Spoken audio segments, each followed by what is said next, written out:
In today's video, you will see an incredible sunrise.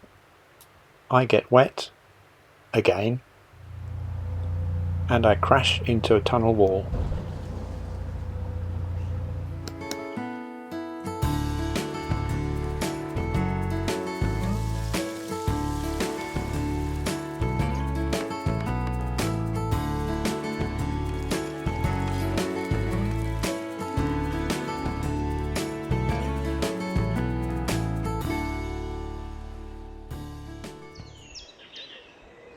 As you can see, I'm up quite early today. It's about 20 minutes before sunrise. I wake up to this beautiful sight. Sun will be up in about 20 minutes. Partly woke up to the dawn chorus of the birds. It's beautiful, unless you're trying to sleep, of course, which I was for a little while. But I do want to get away quite early today, so just having my coffee.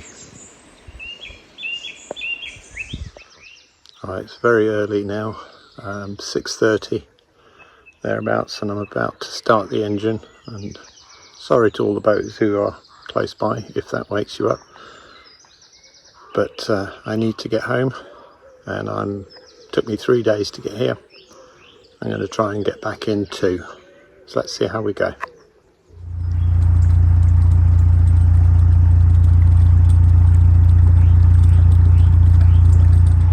you can see, I'm not filming much today. That'd be because it's raining. Quite heavy at times. See if I can give you a picture of it in the canal. It's actually a bit lighter than it was before. I just want to give you a sense of what it's like travelling any weather. Why not?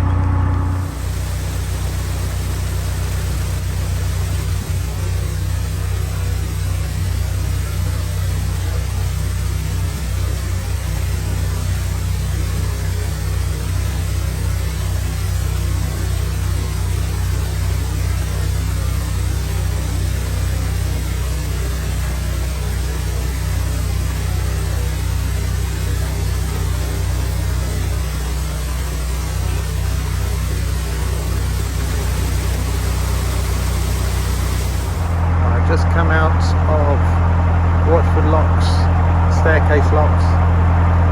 There's two below and one above. So on my way back to my home mooring.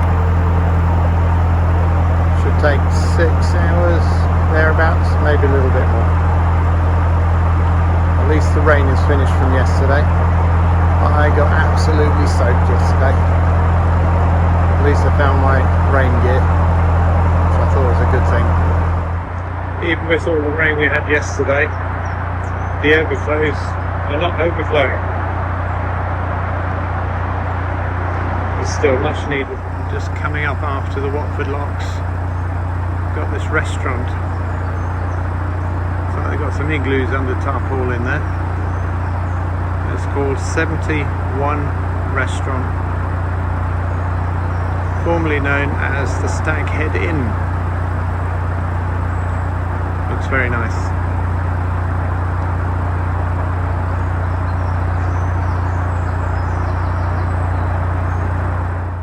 We're just coming up to Norton Junction. This is the one where I had to stop filming as the boat wasn't going in the direction I wanted it to go to, coming around the sharp bend under the willow tree. Let's see if we can do it a bit better this time. Now that I know what to expect, hopefully the wind won't be as strong or blowing in the wrong direction. Let's see.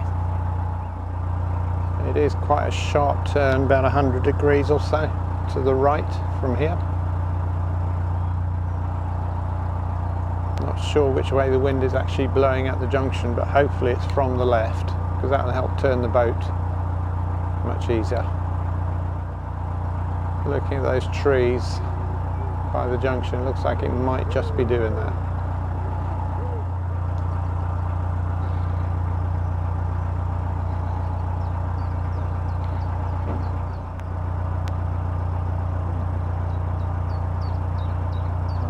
Hopefully I just missed that. There's a big log in the canal and there's a boat just going ahead of me, just crossing, as you can see. I'll just give it a slow down for a minute.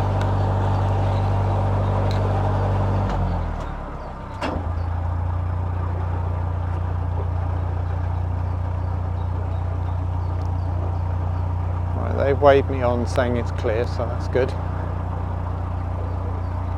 Just try and start the turn as early as I can.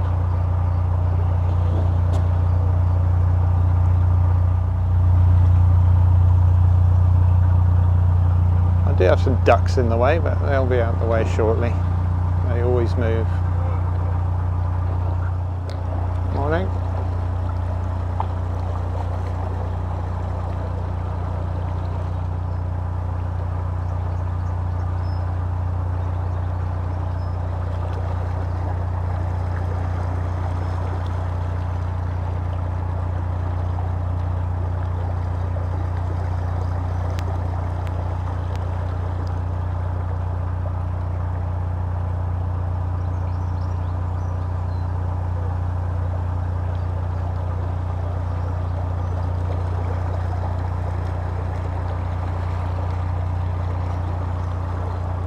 Wow, honestly, I don't think I could have done that any better. Just skirted the tree, didn't touch anything else, just perfect.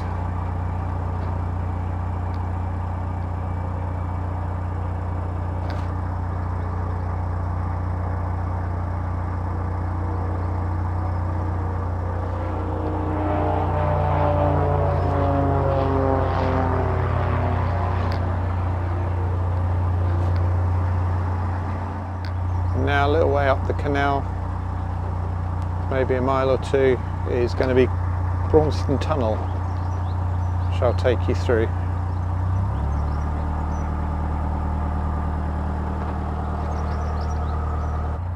Here we are coming up to Braunston Tunnel. Tunnel is 2,042 yards long. I think that's just under 2 kilometres, or 1,873 metres. 3.81 metres wide and 2.29 metres high. So in theory it's straightforward to get two boats side by side through the tunnel going in opposite directions. So if one comes along, I'll show you how tight that looks. Now, this tunnel is famous for a kink in the middle where when they were digging it, they dig from both ends to try and meet in the middle, but they got it slightly wrong, so they had to dig a little bit at an angle halfway through to join them up. And that means you can't see clearly through to the other end, so you don't actually know if a boat is coming until you're in there. Although it does look like to me there's a boat possibly in front of me. I'm not sure which way that one's going. Can't really see a light. I can see a shape of a boat. But if I can't see a light, that probably means it's going the other way. There was a boat in front of me before I come in here. And yes, I remembered to change my sunglasses to normal. And just as we come into the tunnel, they all get misted up for some reason. Must be quite humid in here. Now, our glasses are not demisting, so I'm having to actually tip them down and look over the top, which of course makes everything blurry. I really hope a boat doesn't come the other way now. It's going to be quite tricky. You would think, looking at these pictures, the front of the boat there, it looks, no way will you get two boats down side by side. I went through two tunnels yesterday, and one of them, Creek Tunnel, I actually met two boats coming the other way, and there was actually about a foot gap in between our boats as we went past, so they are similar widths. So yes, it can be done. There, we're just hitting the wiggly bit, bend in the canal, in the tunnel. You do need to keep your wits about you. Yes, you've got some room to steer, but it's very easy to just lose your concentration and go crashing into the side. I think I'll pick my speed up just a little bit.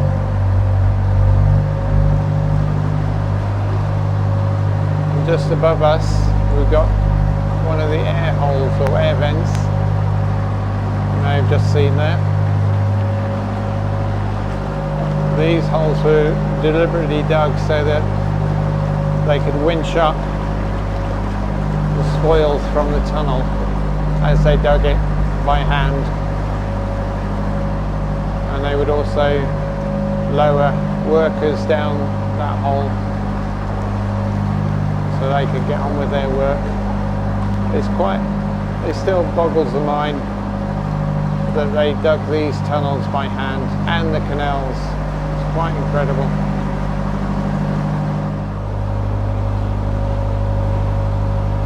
Thankfully my glasses have demisted now. I can see again. The top speed on or the speed limit I should say, on a canal is 4 miles an hour, which is basically walking pace. I tend to do maximum of 3, thereabouts, between 2.5 and 3, and of course idle when you're going past moored boats. Oh dear, here's me thinking we're about to get away with going through the tunnel without a boat coming the other way, and we're what, a few hundred yards from the exit, and there's a boat coming. So now you'll see how tight it gets. So far I've been going roughly down the middle, whereas now I've got to gently move over to the right hand side, and that will give enough room for the other boat to go past on my left. As we close up together, I'll knock it back to idle, and there's another air hole or air vent.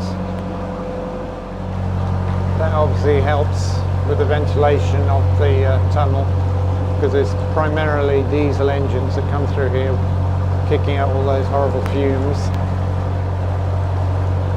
One day I hope to come through here in an electric boat. You can listen to all the noises of the water sloshing about. We're not too far away now, so just knock it back to idle. There's kinks in the tunnel that I've got to follow.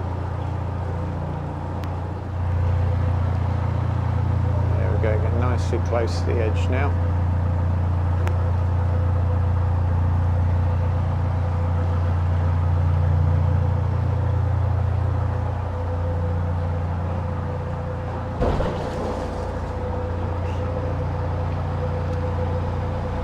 Thank you. As you probably saw and felt and heard, I got a bit too close to the edge and just touched it. We're less than 100 yards from the exit now. Now once we're through, I'll just pause in a canal or by the side if I can, just so I can go down and turn all my lights off. You turn the lights on in the boat, open all your windows or curtains, and that way the light helps light up the tunnel so you can see and judge where your boat is.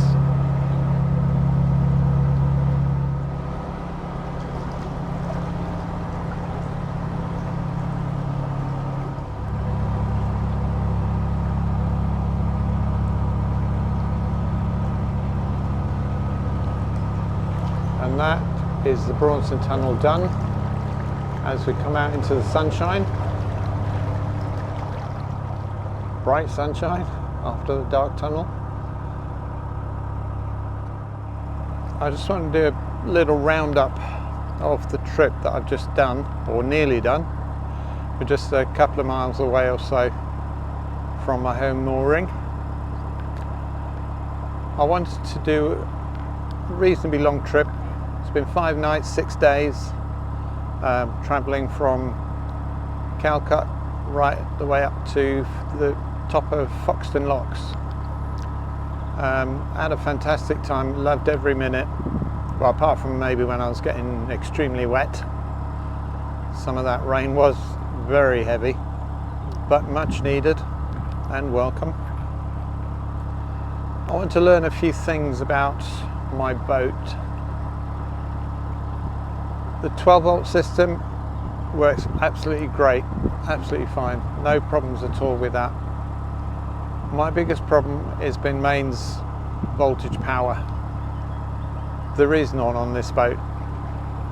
So what I tried to do was bring along a power station and try to use that for my mains power, like charging phones, charging cameras, charging the laptop, that sort of thing. And I very quickly realised after a couple of days that it was not going to be enough. So I had to ration what I charged and when I charged it. I have got a solar panel for the power station, but if it's a bit cloudy it drops down to about just 10 watts or so charging the power station, which is nowhere near enough. So things to think about for the future. I will need to get mains power sorted on the boat. Now that's going to be fairly expensive, I think. Maybe £2,000–3,000 minimum. Maybe more if I decide to upgrade the battery bank as well. So I need to start saving for that. Potentially get another solar panel to help with charging my power station. Again, I could get a bigger power station for more power, but you start talking of £1,100 to £1,500 for a, say, a 3 kilowatt power station. And yes, I can charge that by the sun, but that depends on the sun shining. I can charge it by mains power, but if you're off grid, the only way is to do it by the sun. The water on the boat has been absolutely fine. I've had no problems at all. Plenty of water, plenty of hot water, because the engine actually warms the water or heats the water into an immersion tank. So that gives you plenty of hot water to do the washing up, to have showers, that sort of thing. I filled up with diesel. I haven't checked yet how much I've actually used for this trip. I'll do that when I get back, but I imagine it's not very much. In total I'll be doing about 66 miles or thereabouts cruising. Satellite, again, that wouldn't have been a problem if I had the power, because my satellite dish Starlink runs off mains power, which means plugging into my power station. And I didn't have satellite after 2 days because I was just using too much power. So I've had to rely on 4G and 5G where I could get it. In a lot of places I was only getting 3G, which meant not very much internet. So I've got a choice: increase the power available so I can run satellite pretty much continuously. I did mention at the beginning, 12-volt system has been fantastic. I've got 12-volt TVs, absolutely fine. Problem was finding where the signal was. Where's my nearest transmitter? Eventually I gave up because the signal I was getting was not very good. You tweak the aerial a little bit one way and it gets a bit better, but it still pixelates out. So I've ordered an omnidirectional aerial, which should come this week, so that should cure that problem. so I'll still be able to get entertainment, albeit digital TV. That's about it really. I think it's been an absolutely fantastic trip. Thoroughly enjoyed it. Looking forward to the next one.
Hi, welcome back to Cooking on the Cut.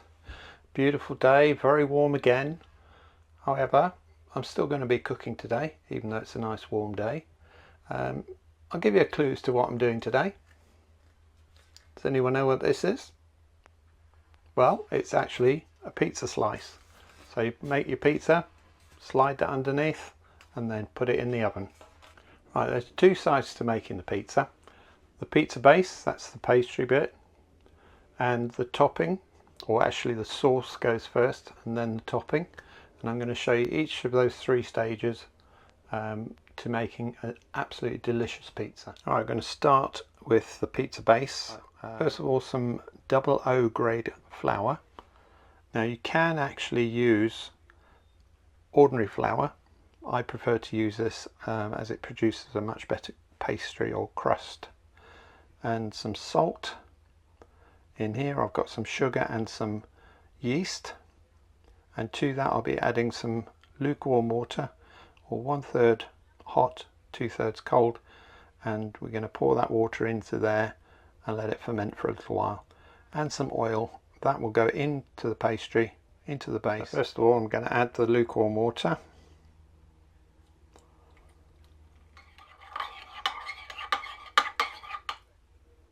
Okay, we put that to one side for 5 minutes or so. First of all, put some salt in the flour. So put the foamy mix in. It's a tablespoon of oil. And then we just mix it up until it becomes a dough.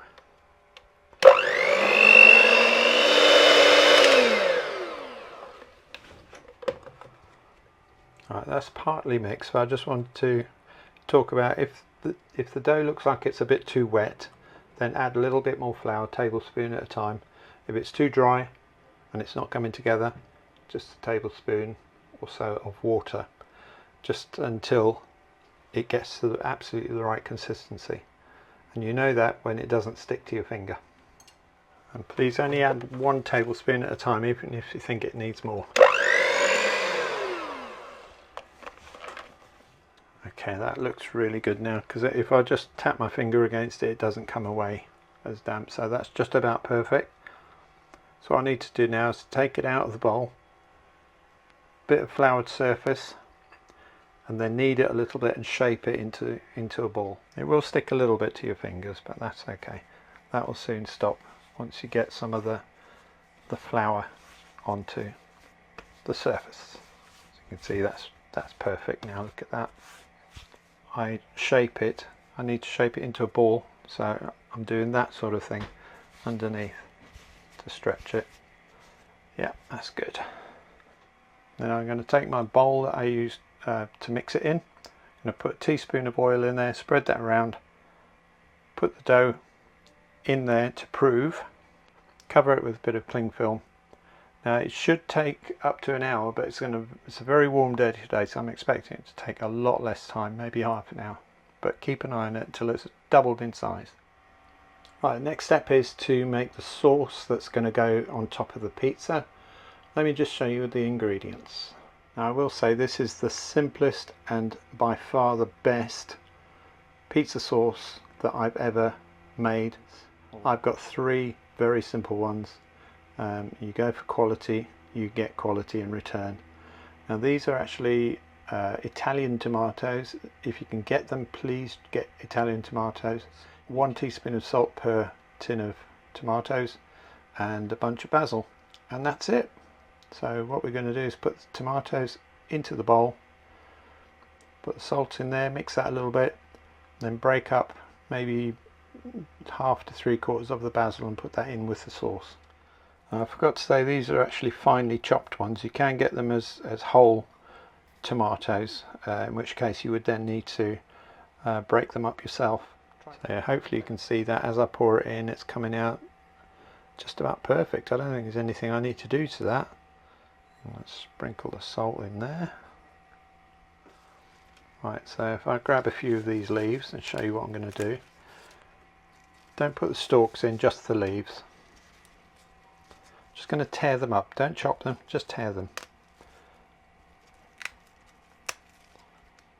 Of course you can add as much or as little of the basil as you like. I quite like this sort of level.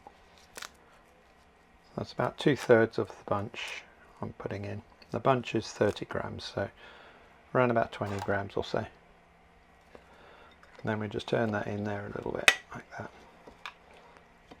This makes such a good base for tasty pizza. Right, as I said, this is just about ready to go, so I've actually got enough here to make 2 pizzas. So I'm going to split this in half and put the other half in the fridge, then roughly chop that in half.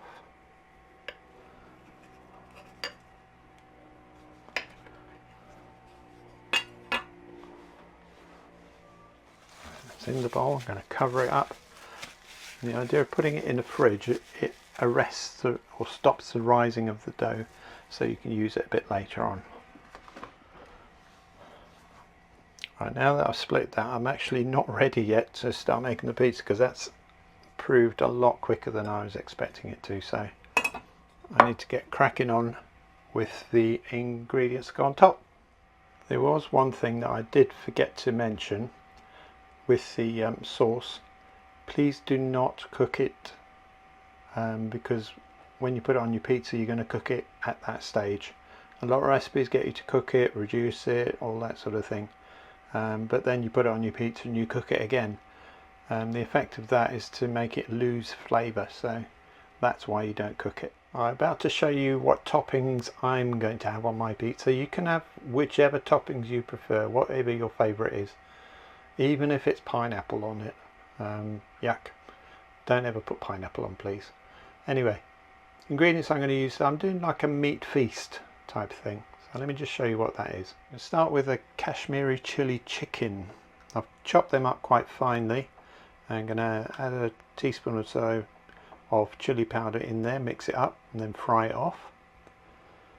Got some low fat mince, and this is one of the few sauces that I will buy, pre-made sauces. Absolutely delicious. Reggae jerk barbecue sauce. So I'm going to cook the mince off, add a bit of that to flavour, to taste. Some pepperoni. I love pepperoni on pizza. And some mozzarella. Just a word about mozzarella. Try and get the mozzarella that is not in water, so that it's just dry in a bag. So if you have mozzarella that's wet, it makes your pizza soggy. So if you don't want soggy pizza, try and get the dry stuff, or stuff not in water. And as I said earlier, some basil, which I'm just going to put a few leaves on top of the pizza as well. Right, I've just turned my pizza oven on. Just want to show you what it's like. You don't have to use a pizza oven if you haven't got one. You can use your own oven at home. If you're using your oven, you maybe want to hit it at 240 thereabouts. Here's my pizza oven. It's just on a preheat at the moment, so it's getting it all nice and warm inside. I'll quickly open it for you just to show you. There's a pizza stone in there. What that does is it cooks the base nice and crispy for you. Alright, just about ready to dress the pizza. All I've done is I've just stretched out the dough, not rolled it or anything like that. That's not how the Italians do it, so why should I? The sauce, try and get the sauce without too much liquid in there. And plenty of the basil in there as well. Not too close to the edge. Remember, this is where a lot of the flavour is. Then, however you like, to sprinkle on some of the, this is the chili chicken. This is the jerk chicken. And there goes the pizza oven, it's just about ready. Oh, it is ready. It'll keep doing that until I put this in there. Just the mozzarella to go. Okay, just dress it how you like. I'm just using mozzarella here. I mean, some people like different cheeses. Maybe a mature cheddar on there, which is nice in its own. But this is more traditional by just having mozzarella. Right, that's ready to put in the oven. Let's see if I can do this now.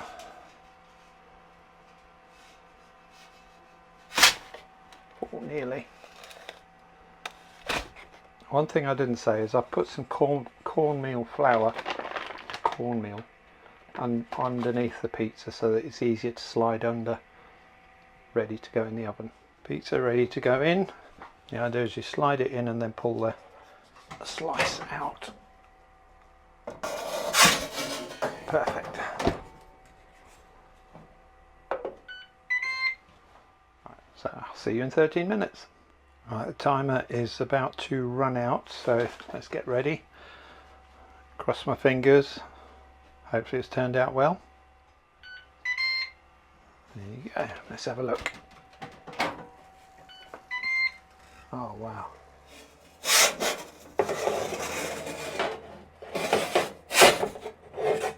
Oh wow. Just look at that.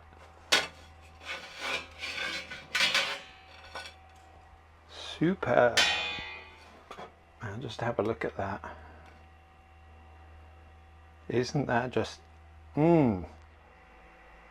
There you go, that's the meat feast pizza made from scratch, the Italian way. Please join me on my journey by subscribing to Red One Afloat. Thank you and see you soon.